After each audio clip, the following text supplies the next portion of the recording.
There's been a lot of talk about whether the British government will force companies like WhatsApp to introduce a backdoor into their encryption, so that the police and government can read your messages if they need to. As I record this, they haven't done it yet, but the laws that could let them do so in the future are already in place. And here's something you might not expect me to say. That sounds like a reasonable idea. After all, backdoors have been allowed for old-school phone conversations for decades. They're called wiretaps. And if a criminal investigation has enough evidence that they can get a legal warrant, then they can look inside your postal mail, they can listen to your phone calls, and they can intercept your text messages. And it's called a wiretap because many years ago the police would literally be attaching a device to a physical phone wire. So for anyone who grew up knowing that, anyone who grew up with computers like this, like pretty much every politician in government, well, it seems reasonable that should also extend to, for example, WhatsApp. So why not? Well, first, let's look at the technical detail. It all depends on who is holding the keys. Modern encryption uses complicated math that is easy for a computer to calculate one way, but almost impossible to work out in reverse. A really simple example, if I ask you to multiply two prime numbers together, like 13 times 17, you can do that by just hitting a few keys on a calculator. And because those were prime numbers, we know that's the only way to make 221 by multiplying two whole numbers together, other than 221 times 1, and that's not really helpful. But if I ask you what two prime numbers were multiplied together to make 161, there is no way to work that out quickly. There are a few shortcuts that you can take, but it's still basically a brute force method. Now imagine that you're not trying to work out 161, but instead something like this, and you start to see the scale of the problem. And that's just a simple example. Modern cryptography uses way more complicated one-way operations. The important part is that you can have a computer do math that's simple one way, but could take longer than the lifetime of the universe to brute force back. The result is that you can have two keys, two massive numbers, one public, one private. You send your public key out to the world. Anyone can encrypt a message with it. The message gets converted to what looks like random noise. Even that same public key can't convert it back. But you can take that noise and use your private key, and only your private key, to decrypt it. When you want to send a message back, you use their public key and they use their private key to decrypt it. And the beautiful part of this, there's no need to exchange keys in advance. You don't have to work out old-school one-time pads or anything like that. You can post your public key out on the internet for all to see. And as long as you keep that private key secret, no one else can read your messages. This is a system that has been tested under incredibly harsh conditions for decades. It works. The catch is it's really unfriendly to use. It's difficult enough to get someone to join a new messaging service as it is, let alone bring their friends along. Now you have to generate these weird key things as well, and if you lose your phone or somehow forget that key, or your hard drive crashes and you haven't got a backup, all your messages are gone, lost as random noise forever. Email that works this way has been around for decades, but it's too complicated and it's too unfriendly for most people. The security wasn't worth the effort. So instead, webmail services, along with Facebook, Twitter, and everyone else, didn't worry about that. Early on, they were mostly unencrypted, but rapidly realized that was a bad idea. So now they use regular web encryption, that padlock in your browser, to make sure that no one on your network can see your password or your messages while they're in transit. And that's the threat that most people have to be worried about. But they do have the content of those messages in plain text or something close to it, and those companies can give that back to you whenever you want, which means that when a government comes along with a legal warrant, the companies can also give your messages to them. But this was fine, right? This was reasonable. This was an acceptable compromise between security and usability. Or at least it was, until it was revealed that, in short, every major government was keeping a copy of pretty much everything everyone ever wrote, at which point a few companies decided that actually they really didn't want to take the risk of anyone, not even their own employees, being able to even theoretically access the messages that people were sending. The result is WhatsApp and iMessage and the many smaller apps like them. They have end-to-end encryption.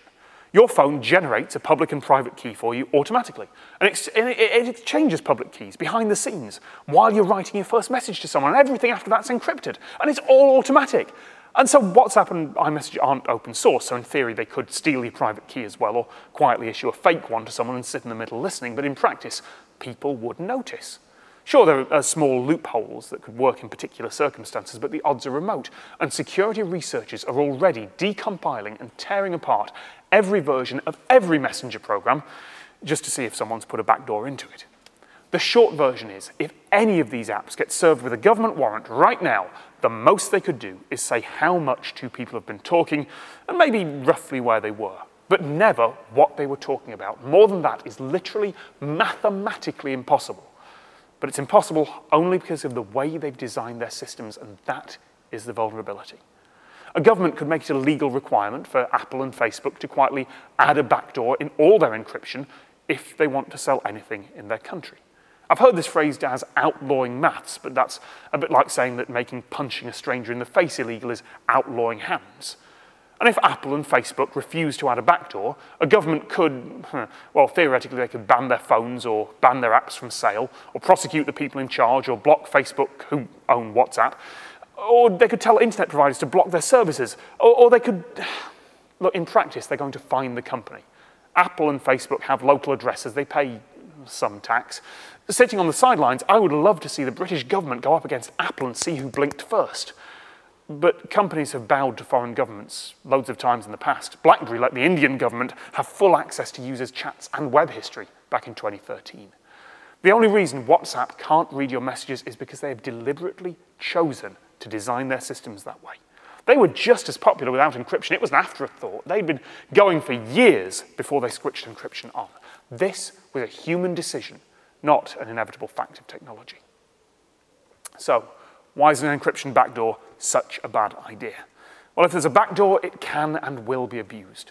Local British authorities already used our surveillance laws, the ones that were brought in to stop terrorism, to monitor loud dogs barking, crack down on illegal feeding of pigeons, and to spy on some parents to see if they actually lived near enough to a particular school they want to get their kids into. Now, is this useful for preventing crime? Sure. And there's the argument that if you have nothing to hide, you have nothing to fear. Maybe they shouldn't have illegally fed those pigeons. And yes, you, watching this, you probably have nothing to hide, nothing to fear from the current government in your country. But laws and governments change. And besides that, the internet and the apps we use on our phones are global. If you allow a backdoor here, you're also allowing it for another country's government to spy on its opponents, and another to spy on people that they suspect might be gay, or who use marijuana, or who are Christian, or whichever thing is illegal in that country. In 50 years, maybe you'll be part of a country where eating meat has been outlawed, and the government will want to come after you for tracking down the illegal bacon trading ring that your friends are part of. Nothing to hide only works if the folks in power share the values of you and everyone you know entirely and always will. To make it worse, on the surface, this seems like it's equivalent to a regular old-school wiretap, but it's not. Depending on how the backdoor's set up, a government might not just be able to get what someone is sending now. They could get the whole message history, perhaps years of messages, back and forth, with hundreds or thousands of other people. It's not just a look into what a person's saying. It's an overreaching look into the thoughts of many, many people. It's that long-forgotten naked picture that someone sent 5 years ago. It's that angry essay they wrote in school in which they completely disagree with now. It's not just what are they saying, it's what have they ever said. That's all assuming the backdoor doesn't get abused by folks with more personal grievances. All it takes is one rogue employee in the government or at a messaging app, and we've got a huge amount of personal information being leaked, either of the public at large or of specific people that someone would like to take revenge on. It fails the bitter X test. Can someone with an agenda use this to ruin a life? An AP investigation found hundreds of cases where police officers and civilian staff in the US looked up private information for personal reasons. And let's not start on what would happen if a hacker or some other government's intelligence service got access to the backdoor, or how it would make it much more risky to report abuses of government power on any scale. There is an argument that it would all be worth it, that all those drawbacks would be a small price to pay for stopping very rare bad things. I disagree, but that's an opinion, not a fact. But an encryption backdoor wouldn't stop bad things happening. The problem with stopping terrorism right now is not a lack of information. The Manchester bomber was reported to the authorities 5 times, including by his own friends and family. One anonymous source inside the UK security services told Reuters that at any time there are 500 people being investigated and around 3,000 people of interest. For scale, just to reassure you, that's only about 0.005% of the UK population. But the way to solve this is not more data.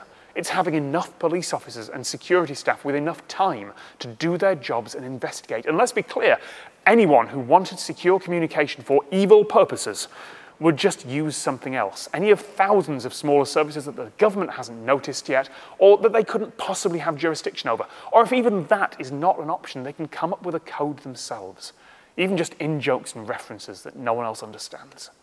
So when I say that an encryption backdoor sounds like a reasonable idea, I mean it. It sounds reasonable.